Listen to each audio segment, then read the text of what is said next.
यदि तपाईलाई Telegram login गर्दा SMS free problem, call verification problem, SMS code नआउने समस्या भइरहेछ भने यो भिडियो अन्तिमसम्म हेर्नुहोस्। आज म तपाईलाई नेपालमा काम गर्ने सजिलो समाधान देखाउनेछु। यसको लागि चाहिँ तपाईलाई 4टा कुराहरू आवश्यक पर्ने हुनेछ। सुरुमा भनेको तपाईले टेलिग्राम डाउनलोड गर्नु पर्यो र अर्को भनेको तपाईले VPN डाउनलोड गर्नु पर्यो। तपाईले जुनै एउटा फ्री VPN डाउनलोड गर्नु होला। यो त्यो गर्नुपर्छ भनेर म भन्दिनँ, जुनै फ्री VPN एउटा डाउनलोड गर्नु होला। र अर्को भनेको तपाईसँग नयाँ NTC को सिम हुनुपर्छ। त्यसले गर्दा मात्र तपाईको कोड आउने हुनेछ। र अनि अर्को भनेको अन्तिम कुरा भनेको तपाईसँग नयाँ Gmail ID अथवा टेलिग्राममा लगइन नभएको Gmail ID तपाईसँग हुनुपर्नेछ। र यति तपाईसँग 4वटा कुरा भइसकेपछि तपाईले सुरुमा VPN अन गर्नु होला। VPN अन गरिसकेपछि तपाईले VPN कनेक्ट गरिदिनु होला। र कनेक्ट गरिसकेपछि तपाईले आफ्नो टेलिग्राम खोल्नु होला। र टेलिग्राम खोलिसकेपछि तपाईले आफ्नो नयाँ NTC को नम्बर हाल्नु होला। जस्तै म यहाँ हाल्दैछु र तपाईले कन्टिन्यू गरिदिनु होला। र कन्टिन्यू गरिसकेपछि तपाईलाई नयाँ Gmail ID हाल्नु भन्छ। तपाईले चाहिँ टेलिग्राममा लगइन नभएको Gmail ID लगाउन सक्नुहुनेछ। या यदि पहिल्यै लगाइसक्नु भएको छ भने तपाईले नयाँ Gmail ID पनि बनाएर लगाउन सक्नुहुनेछ। जस्तै म यहाँ एउटा Gmail ID लगाउनु गइरहेछु र कन्टिन्यू गरिदिन्छु। र यति गरिसकेपछि हाम्रो Gmailमा चाहिँ टेलिग्रामको कोड आउनेछ। जस्तै यहाँ देख्न सक्नुहुनेछ मेरो आइसकेको छ। म चाहिँ यसलाई कपी गरेर आफ्नो टेलिग्राममा हाल्दिनेछु। र यति हालिदिसकेपछि हाम्रो यहाँ फोनमा चाहिँ अब टेलिग्रामबाट कल आउँछ अनि कम्प्युटरले कोड भन्छ। हामीले चाहिँ त्यो कोड यहाँ राख्नु पर्ने हुनेछ। र म एकछिन वेट गर्नेछु। र यहाँ तपाईले देख्न सक्नुहुनेछ मलेसियाबाट कल आइरहेछ। यो भनेको चाहिँ टेलिग्रामको रोबोट उताबाट कम्प्युटरले कल गरेको। अब हामीले यो कल उठाउनु पर्ने हुनेछ। र यहाँ चाहिँ कम्प्युटरले कोड भन्छ।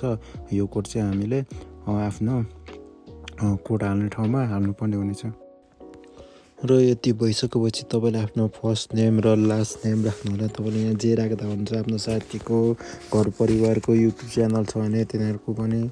जस्तै मैले यो राखेँ फेसबुक मोनिटाइजेसन यस्तो टाइपको। तपाईले माथि फोटो पनि राख्न सक्नुहुनेछ। म चाहिँ राख्दिनँ। बायो पनि तपाईले लेख्न सक्नुहुनेछ। यस्तो तपाईले अनि आफ्नो बर्थडे कहिले छ त्यस्तो पनि राख्न सक्नुहुनेछ। जस्तै म यहाँ एउटा जुनै पनि एउटा राखिदिनेछु। यो भयो। र तपाईले यो युजर नेममा चाहिँ आफ्नो युजर नेम राख्न सक्नुहुनेछ। जस्तै मैले फेसबुक यो पक्कै लिँदैन, पहिल्यै अरूहरूले लिइसकेको छ। यो पनि लिनु नसक्छ। नेपाल गऱ्यो भने लिन्छ पक्कै, जस्तो मलाई थाहा छ।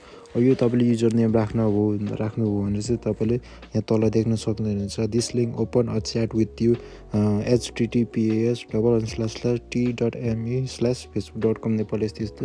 अनि तपाईको चाहिँ यो एउटा लिङ्क जस्तो बन्छ। अनि तपाईले कसैलाई सर्च गर्नु पर्यो भने उता केमा गएर उता सर्च गर्ने ठाउँमा तपाईलाई यो नाम फेसबुक मोनिटाइजेसन नेपाल लेखेर टाकटुक स्पेस नदिई लेख्यो भने तपाईलाई यसरी पनि उनीहरूले खोज्नु सक्छ। तपाईले यहाँ कलर पनि छान्नु सक्नुहुनेछ। जस्तै मैले यो छानिदिएँ। पैसा लाग्छ होला यसको लागि। यो प्रिमियम किन्नु भनिरहेछ। म चाहिँ किन्दिनँ अहिलेको लागि, ब्याक गरिदिन्छु। र यो माथि डन गरिदियो भने हाम्रो यहाँ सेभ हुन्छ। र तपाईले यो च्याटमा गएर तपाईले यहाँ माथि जस्तै अघि हाम्रो नाम भएको जस्तै त्यसरी लेख्नु गयो भने नेपाल मेरो यहाँ देखाउँछ देखाउँदैन, यो मेरो हो त्यसरी देखाएको हो। जस्तै अरूहरूको कस्तो हुन्छ, जस्तै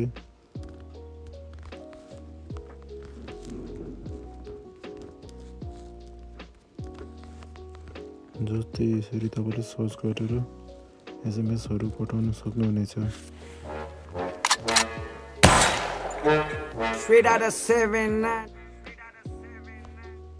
गीत हालेको रहेछ माथि। र तपाईले यसरी अरूहरूको युजर नेम तपाईलाई थाहा छ भने तपाईले त्यसरी सर्च गर्न सक्नुहुनेछ। र तपाईँ कुनै च्यानल जोइन गर्नु मन छ भने तपाईले जोइन पनि गर्न सक्नुहुनेछ। जस्तै मैले यहाँ मिस्टर बिस्ट लेखेर देखाएँ। च्याट च्यानलमा गएर यस्तो रहेछ। यहाँ अलिक धेरै भएको छ। उसको ओरिजिनल त होइन। यसरी तपाईँले यहाँ क्लिक गरेर जोइन पनि गर्न सक्नुहुनेछ र तपाईँले यसरी नै नेपालमा SMS free problem plus Telegram account खोल्नु सक्नुहुनेछ। र तपाईँलाई यो भिडियो कस्तो लाग्यो, यदि मन पर्यो भने लाइक, सब्सक्राइब र छेउमा रहेको बेल आइकनलाई पनि दबाइदिनु होला।